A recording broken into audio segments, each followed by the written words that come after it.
अब तक आपने पुलिस को अपराधियों पर डंडे बरसाते देखा होगा, बेकाबू भीड़ को रोकने के लिए लाठीबाजी करते हुए देखा तो ये भी होगा कि कैसे प्रदर्शनकारी लोगों को नियंत्रित करने के लिए पुलिस के लाठी डंडे कई बार अनियंत्रित हो जाते हैं। लेकिन ऐसा वीडियो शायद ही पहली बार आपने देखा होगा जब पुलिस की भीड़ को रोकने के लिए बेकाबू होकर दनादन डंडे बरसाती है।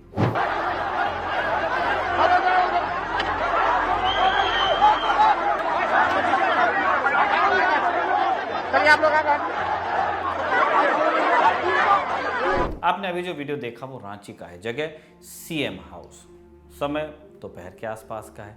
प्रदर्शन कर रहे लोग भी पुलिस वाले हैं और लाठी चला करके इस पुलिस वालों की भीड़ को तितर बितर करने का प्रयास करते लोग भी पुलिस वाले हैं। लेकिन ऐसा क्या हुआ कि सीएम हाउस के सामने पुलिस वाले ही पुलिस को पीटने लगे? आखिर हम लोग भी आदमी हैं, जानवर नहीं है। जब नहीं था तो वर्दी ले लेना चाहिए। वर्दी क्यों दिया? 10,000 में हम लोग इतना सब बताओगे? क्या खरीद लिया है? जब आज आपके घर में 10,000 का कुत्ता पलता है, हमने 10,000 में पूरा घर पालते हैं। जब हमारी मांग को लेकर झारखंड की राजधानी रांची में 19 जुलाई को राज्य भर के सहायक पुलिसकर्मी पहुंचे। सहायक पुलिसकर्मी 2 जुलाई से अपनी मांगों को लेकर प्रदर्शन कर रहे थे। मांग ये कि उनकी सैलरी 10,000 से बढ़ा दी जाए और इसके साथ ही उन्हें अस्थायी से स्थायी कर दिया जाए, यानी कि उनकी नौकरी को परमानेंट कर दिया जाए। हम लोग का 2017 में बहाली हुआ था। अभी कितना वेतन है? 10,000। कितना है? 10,000। और क्या चाह रहे हैं सरकार से?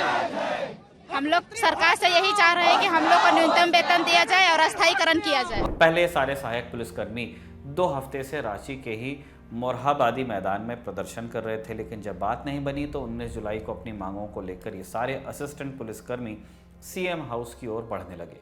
कोशिश थी कि सीएम हाउस का घेराव कर अपनी मांगों को लेकर जोरदार प्रदर्शन करेंगे, लेकिन ऐसा हो नहीं पाया।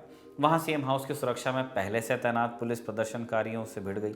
भिड़ंत भी ऐसी कि किसी का सिर फटा तो किसी का पैर टूटा, लेकिन दोनों में कोई भी एक दूसरे के सामने कमजोर पड़ने को तैयार नहीं दिखा।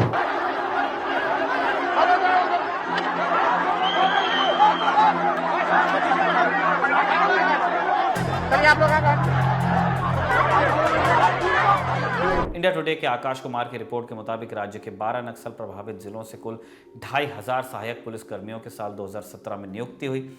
सरकार ने तब 10,000 का मानदेय तय किया था। साथ ही सहायक पुलिसकर्मी के पद पर बहाल हुए अभ्यर्थियों को 3 साल बाद परमानेंट करने की बात कही। हालांकि 3 साल पूरे हो गए, इसके बाद भी किसी को परमानेंट नहीं किया गया।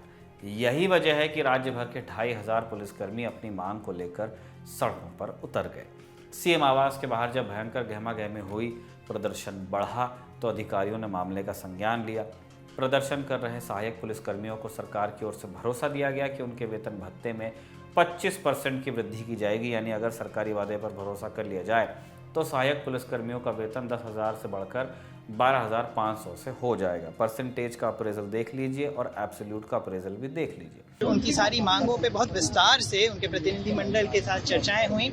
उनके मानदेय में 25% वृद्धि का निर्णय लिया गया, उनके 1 साल के एक्सटेंशन का निर्णय लिया गया तथा आगामी जितनी भी भर्तियां हैं, चाहे वह पुलिस विभाग में हो, वन विभाग में हो, एक्साइज विभाग में हो, कारा विभाग में हो, जहां पे भी यूनिफॉर्म्ड सर्विसेज की आवश्यकता पड़ती है, उन सभी नियुक्तियों में इनके लिए विभिन्न प्रावधानों को शिथिल करते हुए प्रावधान तथा नियमावली को बनाने पर भी विस्तार पूर्वक चर्चा हुई और सभी को बिल्कुल नियत तरीके से, संवैधानिक तरीके से, प्रक्रियात्मक तरीके से पूरा कर देने के लिए भी संपूर्ण रूप से आश्वासन दिया गया है और निर्णय दिया गया है।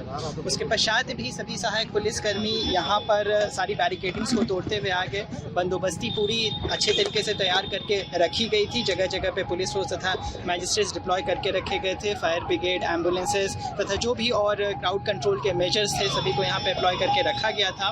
फिर भी वो लोग यहाँ पर आ गए और लगातार उनसे वार्ता का क्रम जारी रखा गया। सभी अधिकारीगण उनको बार बार समझाने का प्रयास करते रह गए।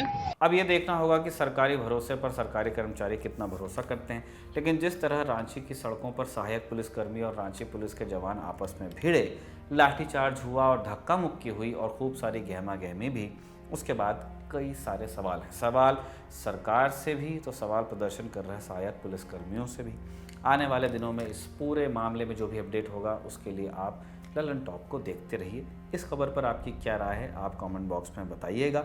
ये खबर आपके लिए प्रस्तुत की थी हमारी साथी सुप्रिया ने, इसे एंकर किया था हमने और जतिन ने इसे रिकॉर्ड किया था। आप देखते रहिए दी लल्लन टॉप।